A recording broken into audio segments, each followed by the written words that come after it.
Dollar जो है उस तक आप जो विदेश में निवेश की छूट है, तो कहीं ना कहीं जो म्यूचुअल फंड इंडस्ट्री है वहाँ पर काफ़ी ज़्यादा फायदा हमें होता हुआ दिख सकता है। और मुझे लग रहा है कि यहाँ पर इस तर्क के आधार पर आज तेज़ी बनती हुई नजर आ सकती है। आपने पहले भी देखा कि किस तरह से इनके जो रिस्कोमीटर हैं और जो रिलैक्सेशंस उनके डिस्क्लोजर्स में हमें देखने को मिले थे, 2-3 दिन पहले की ये खबर आई थी, उसको ध्यान में रखकर और अभी जो आज की खबर है यहाँ पर मुझे लग रहा है कि अच्छी तेजी बन सकती है इस स्पेस में पूरे। इनफैक्ट यहाँ पर जो थोड़ा और पॉजिटिव लग रहा है चार्ट स्ट्रक्चर के बेसिस पर भी, तो वो स्टॉक मैंने चुना है आज के लिए टेक्निकल चार्ट्स के आधार पर भी, वो है HDFC AMC का। आप देखिए यहाँ पर खरीदारी कीजिए, 3140 रुपए का टारगेट बनाना है और 3020 रुपए का आपको स्ट्रिक्ट स्टॉप लॉस रखना होगा। तो आशीष, टेक्नोपिक के आधार पर मैंने HDFC AMC चुना है, पर आपकी क्या राय है इस कैटेगरी में?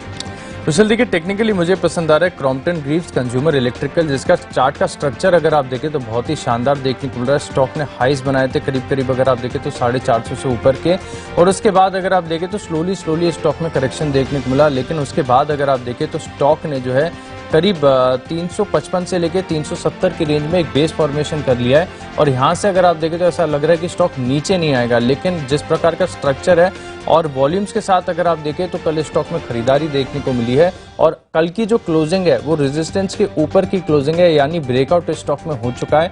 अब फॉलोअप बाइंग जो है आते हुए देखने को मिल सकती है। और जैसा कि मैंने आपको बताया कि पूरा स्पेस बहुत ज्यादा बजिंग है। कल के सत्र में आप देखिए कि वोल्टास हो गया और बाकी की भी जो फास्ट मूविंग इलेक्ट्रिकल गुड्स बनाने वाली कंपनीज है, मिसाल के तौर पर पॉलीकैब है, यहाँ पर काफ़ी बढ़िया खरीदारी देखने को मिली। इन स्टॉक्स को मुझे लग रहा है कि स्मार्ट हैंड जो है अब धीरे धीरे अक्यूमुलेट कर रहे हैं, और फंडामेंटली और टेक्निकली हर लिहाज से अगर आप देखें तो क्रॉम्पटन ग्रीव्स कंज्यूमर इलेक्ट्रिकल्स काफ़ी बढ़िया नजर आ रहा है। और मैं मान रहा हूँ स्टॉक जो है अपने लाइफ हाइज को क्लेम करता हुआ नजर आएगा। इसके लाइफ हाइज अगर आप देखेंगे तो करीब 456 रुपये के आसपास के हैं, तो फिर से इसी जो है वे पर आगे बढ़ता हुआ नजर आ रहा है। का 410 की जो है कल क्लोजिंग स्टॉक की, मैं मान रहा हूँ आप जो है थोड़ा पोजिशनल व्यू बनाकर चल सकते हैं। 440 रुपये की लक्ष्य ले, और जब तक स्टॉक 398 रुपये के ऊपर बना हुआ है तब तक चिंता की कोई बात नहीं, आप स्टॉक को कंटिन्यूस होल्ड कर सकते हैं।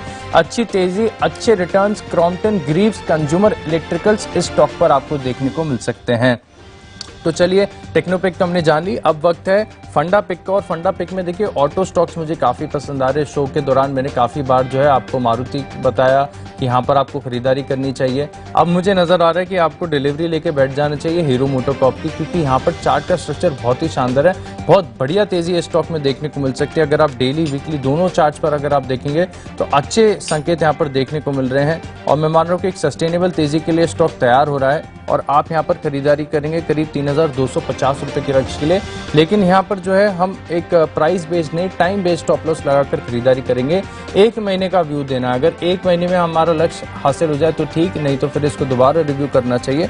1 महीने का समय देंगे तो स्टॉक में मान रहा हूँ कि 3250 रुपये तक जा सकता है। अच्छी तेजी हीरो मोटोकॉर्प में देखने को मिल सकती है, बढ़िया रिटर्न देखने की क्षमता है।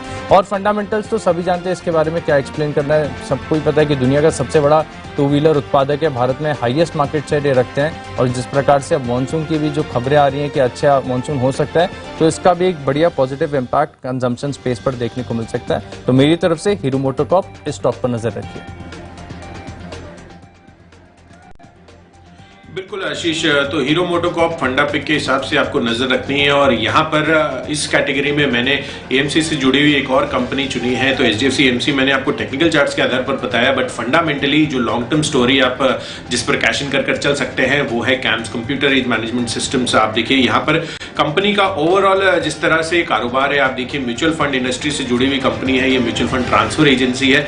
और पिछले 3 साल का ट्रैक रिकॉर्ड अगर आप ROE वाइज देखेंगे तो करीब 36-37% की ROE यहाँ पर स्पेसिफिकली सबसे बढ़िया बात यह है कि कंपनी का इस सेगमेंट में 70% से ज्यादा का मार्केट शेयर है, और जो टॉप 4 म्यूचुअल फंड्स हैं वो कैम्स के साथ जुड़े हुए हैं, ये इनकी ग्राहक सूची में है। तो कहीं ना कहीं जिस तरह से म्यूचुअल फंड इंडस्ट्री में अभी हमें आगे के लिए भी ग्रोथ देखने को मिल सकती है, अगले 4 सालों में ऐसा अनुमान लगाया जा रहा है कि 18% की सालाना दर से म्यूचुअल फंड इंडस्ट्री जो है वो ग्रो कर सकती है। तो अगर ये इंडस्ट्री ग्रो करेगी तो इनके लिए काफी ज्यादा फायदे वाली बात होती है, और अगले 1 साल के लिए इसीलिए यहाँ पर मैं निवेश करने की राय आपको दे रहा हूँ। तो कैम्स में आपको खरीदारी कर चलनी है। इनफैक्ट FIIs ने भी पिछली तिमाही के मुकाबले, दिसंबर तिमाही के मुकाबले ऑलमोस्ट 2% की जो है आपको बढ़ोतरी भी देखने को मिली है इनकी स्टेक्स में। तो कैम्स में 3200 रुपए के लक्ष्य के लिए आपको यहाँ पर खरीदारी करनी है और अगले 1 साल की अवधि के लिए आपको यहाँ पर होल्ड कर चलना है।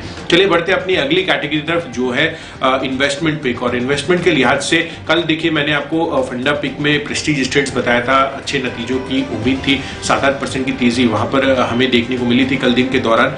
और यहाँ पर एक और रियल एस्टेट स्पेस की कंपनी इन्वेस्टमेंट के लिहाज से मैं दे रहा हूँ, शोभा लिमिटेड। आप देखिए कंपनी जो है अफोर्डेबल हाउसिंग सेगमेंट में भी काफी अच्छी पकड़ अपनी बना के रखे हुए हैं और जिस तरह से यहाँ पर ओवरऑल जो रियल एस्टेट स्पेस डेवलप हो रहा है, चाहे आप इनकी सेल्स फिगर्स की बात करिए, इसके पहले आपने कोल्टे पाटिल और साथ ही अजमेरा रियल्टी और साथ साथ आपने जो इनिशियल नंबर्स आते हुए दिखे थे ओबरे रियल्टी की तरफ से, वो काफी शानदार थे। कल भी काफी अच्छा उछाल यहाँ पर इस स्पेस में देखने को मिला था। तो मुझे लग रहा है कि शोभा लिमिटेड यहाँ पर लंबी अवधि के लिए आप यहाँ पर निवेशित रह सकते हैं। अगले 1 साल में 650 रुपए के टारगेट देखने को मिल सकते हैं और वैल्यूएशन वाइज भी ये काउंटर जो है कंपैरेटिवली इस स्पेस में सस्ता ट्रेड करता हुआ दिख रहा है। तो शोभा लिमिटेड में खरीदारी कीजिए 650 के टारगेट के लिए अगले 1 साल के लिए।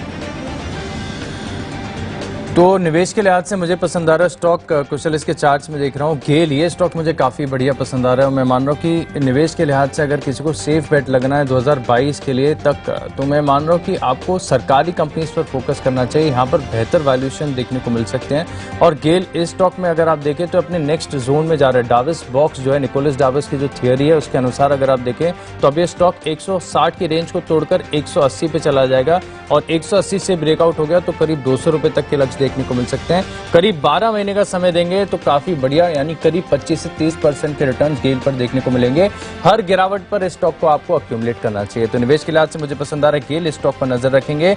लेकिन अभी बाकी है हमारी अहम कैटेगरी खबरों या फिर नतीजों के दम पर, इसे जानेंगे एक छोटे से ब्रेक के बाद।